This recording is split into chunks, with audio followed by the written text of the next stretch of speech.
Hello students. तो भाई कल हम जो है बातें कर रहे थे बैंड के बारे में, है ना, संयोजकता बैंड, चालन बैंड की बातें कर रहे थे। और इसमें हमने कहा था कि क्रिस्टल, बेसिकली क्रिस्टल के बारे में अपन बात कर रहे थे। वैसे तो फ्री इलेक्ट्रॉन के लिए अपन बात कर चुके थे, क्रिस्टल के लिए बात कर रहे थे, है ना। तो क्रिस्टल के लिए अपन ने ये ग्राफ तो बना लिया था।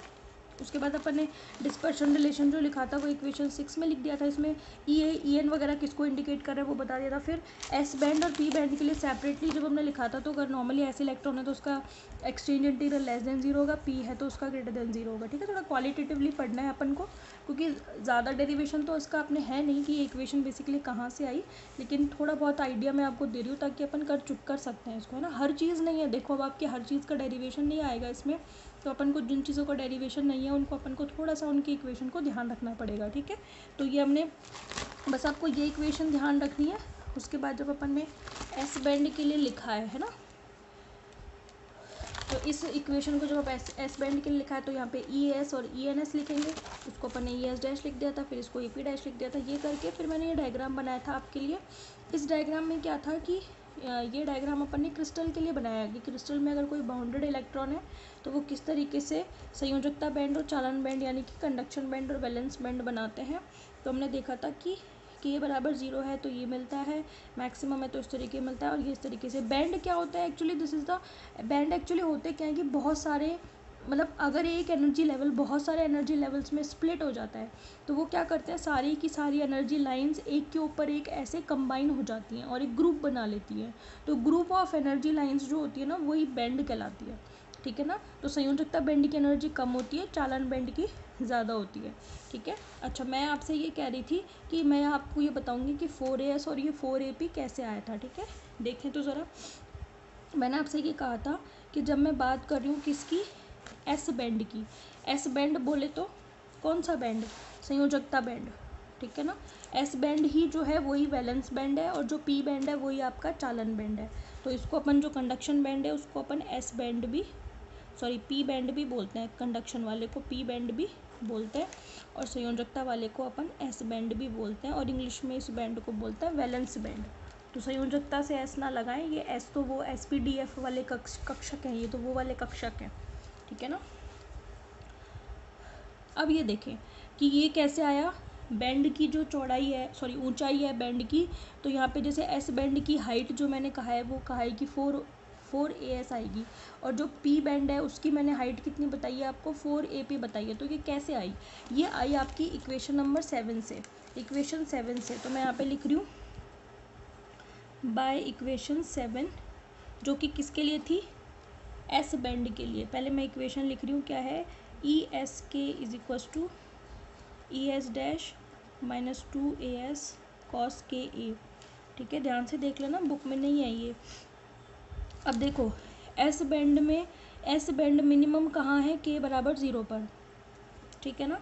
तो आप कैसे लिखोगे, eight k is equals to 0।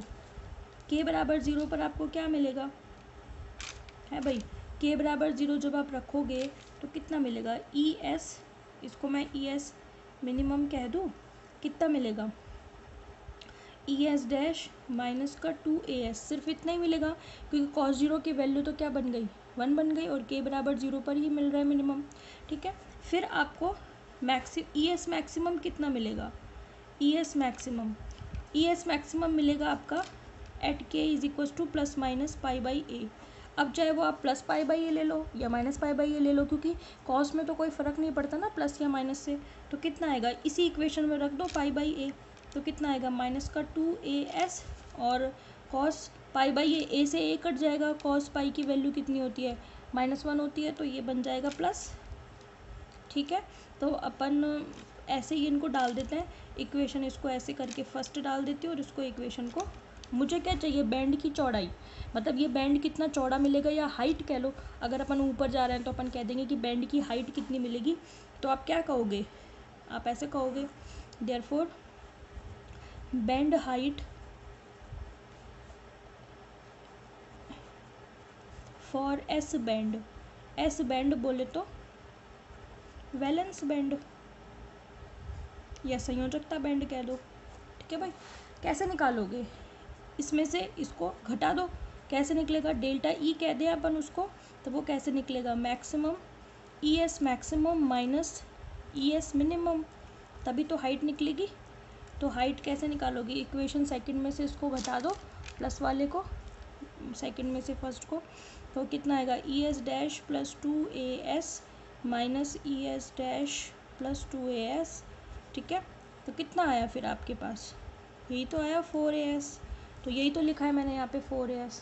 ठीक है, तो ये एस बैंड की आपके पास हाइट आ गई, डेल्टा ई एस कह दो आप इसको। बात समझ में आई या नहीं आई। तो डेल्टा ई एस आपको फर्स्ट ब्लेन जोन के लिए इसकी वैल्यू कितनी मिल करके आती है आपके पास, कितनी आती है, for k is equal to minus pi by a to plus pi by a के बीच में कितनी निकल करके आती है, 4as, तो वो हमने दिखा दी। इसी तरीके से आप पी बैंड के लिए भी निकाल सकते हो, तो वो कितनी आएगी आपके पास, 4AP आएगी। निकाल लोगे, खुद से निकाल लोगे ना उसको, ठीक है ना। तो आपको ऐसे ही करना है, ये जो इक्वेशन नंबर 8 है। अब देखना यहाँ पे ध्यान देना, मिनिमम कहाँ मिलेगा, यहाँ पे कहाँ पे मिल रहा है, बाउंड्री पर, यानी कि माइनस पाई बाई ए से प्लस, उल्टा है इसमें प्लस माइनस पाई बाई ए पर मिनिमम मिलेगा और 0 पर मिलेगा मैक्सिमम। ये दोनों कर्व एक दूसरे के उल्टे ही तो आ रहे हैं। बात समझ में आ रही है ना, इस चीज़ को ध्यान से देखना। तो यहाँ पे जब आप मिनिमम के लिए निकालोगे तो के यहाँ पर रखोगे पाई बाई ए, और जब मैक्सिमम निकालोगे तो लिखोगे 0, और उसके बाद फिर इक्वेशन फर्स्ट में से सेकंड को घटाना, और ना इस तरीके की फर्स्ट और सेकंड या थर्ड फोर्थ जो भी डालते हो, तो उसके बाद आपके पास क्या निकल करके आएगा, 4AP। तो जब आप डेल्टा EP निकालोगे तो वो कितना आएगा, 4AP। अब वो आप खुद करना कम से कम एक तो, ठीक है ना, आपकी प्रैक्टिस हो जाएगी। तो इस तरीके से आपका ये वाला पार्ट जो है वो कंप्लीट होता है। मैं आपको बता देती हूँ इसके आगे आपका क्या है, क्वेश्चन करवाऊँगी वैसे तो मैं आज इस पर।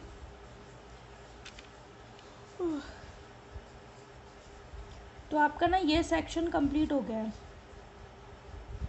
ठीक है। मेरी बुक रह गई है स्कूल में, देखें, देखो यूनिट जो सेकंड चल रही थी हमारी, उसमें अपन ने एनर्जी डिस्पर्शन रिलेशन तक का कर लिया, ठीक है। सिलेबस देख लेना, आपकी तो बुक के आगे होगा, मेरी बुक तो मेरे पास है नहीं, मेरी बुक रह गई कॉलेज में। एनर्जी डिस्पर्शन रिलेशन ये दिख रहा होगा आपको, यहाँ तक कर लिया। इसके बाद जो है आपका सेमीकंडक्टर वाला पार्ट आता है, energy band structure, insulator, conductor, semiconductor, ये तो कर लेना आप अपनी बुक में से कर लेना, मैं किसी को भी नहीं करा रही है, तो ना मैंने कॉलेज वालों को करवाया ना मैंने अदर बच्चों को कराया, ठीक है ना। तो सेमीकंडक्टर, कंडक्टर, इंसुलेटर ये आप खुद से करेंगे। Concept of direct indirect band gap in semiconductor ये भी खुद से करेंगे। Generation and recombination of charge, ठीक है ना, ये आप खुद से करेंगे।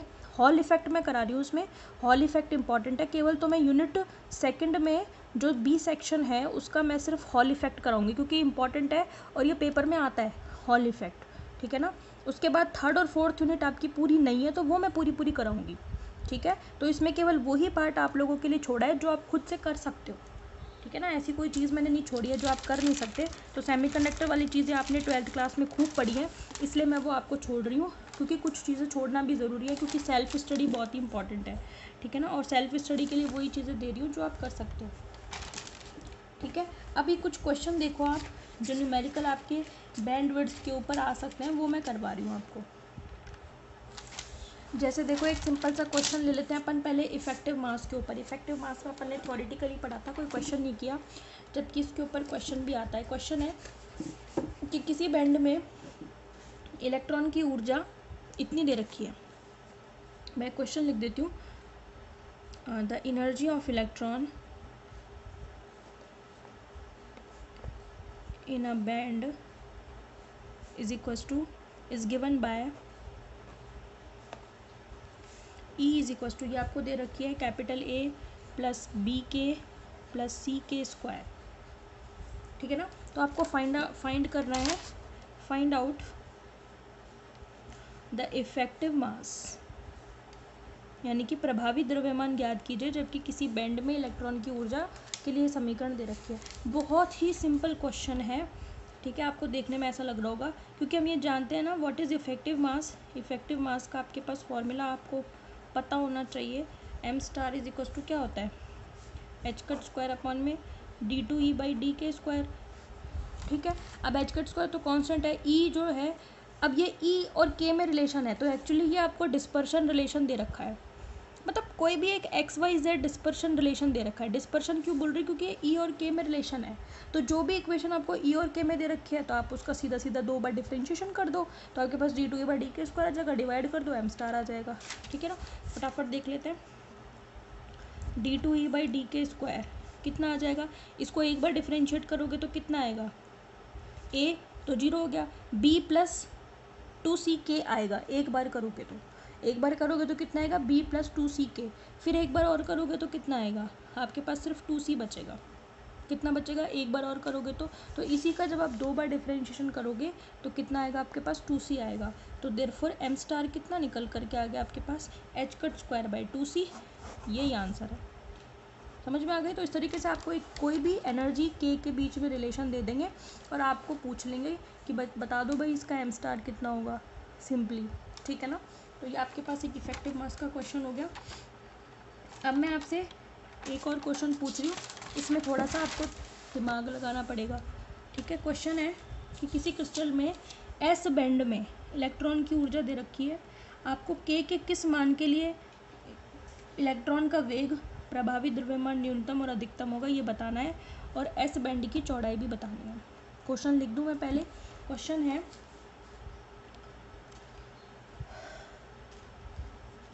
The energy of S band electron is given bye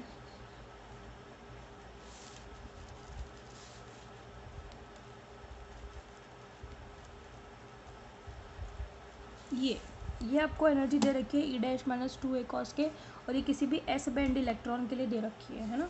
तो आपको बताना है find that for which value of के किस मान के लिए, number 1 velocity, number 2 effective mass will be minimum and maximum. यानी कि के किस मान के लिए उसका वेग और उसका प्रभावी द्रव्यमान जो है वो न्यूनतम और अधिकतम होंगे।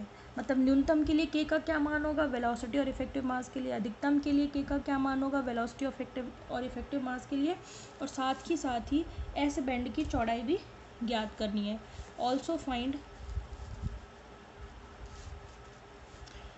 Find width of S band. समझ में आ गई, एस बैंड की चौड़ाई भी आपको साथ के साथ याद करनी है।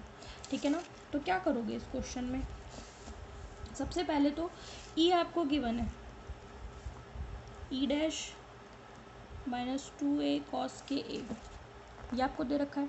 आप सबसे पहले क्या करोगे, सबसे पहले इसका 2 बार डिफ्रेंशिएशन करके रख लो, क्योंकि वो आपको इफेक्टिव मास में काम आएगा। तो पहले इम्प्लाइज करके आप पहले इसका डी ई बाई डी के निकाल लो।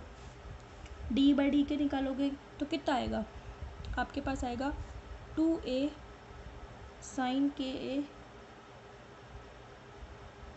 यही आएगा, और साथ में a भी तो आएगा, तो a बीच में लगा दिया मैंने, 2a साइन के ए। ठीक है, एक बार और कर दो इसका, d two E by d k square कितना आएगा, तो ये आएगा आपके पास minus 2a square a cos k a. Minus क्यों आया, माइनस क्यों आएगा, प्लस ही आएगा। तो 2a square capital A cos के, साइन का हो गया कॉस और के का हो गया ए, तो ये हो गया। ठीक है ना, अब नंबर फर्स्ट पहले मैं निकाल लूँ वेलोसिटी। वेलोसिटी का क्या फॉर्मूला होता है, इलेक्ट्रॉन के वेग का, ब्लॉक इलेक्ट्रॉन का 1/h का डी ई बाई डी के। अब डी ई बाई डी के तो निकाल चुकी हो, यहाँ रख दो, है ना। अब रखो तो ज़रा, मैं आपको हिंट दे रही हूँ, आगे आप ही करोगे। डी बाई डी के कितना रखोगे, 2 small a capital a sine k a. अब देखो v की मिनिमम वैल्यू कब मिलेगी, जब साइन की मिनिमम वैल्यू होगी, और v की मैक्सिमम वैल्यू कब मिलेगी, आपको k की वो मिनिमम वैल्यू बतानी है जिसके लिए वेलोसिटी मिनिमम है और वेलोसिटी मैक्सिमम है। क्वेश्चन यही तो है, find the for which value of k velocity is minimum और मैक्सिमम। तो वेलोसिटी मिनिमम के लिए आपको k की वैल्यू बतानी है कि क्या होगी।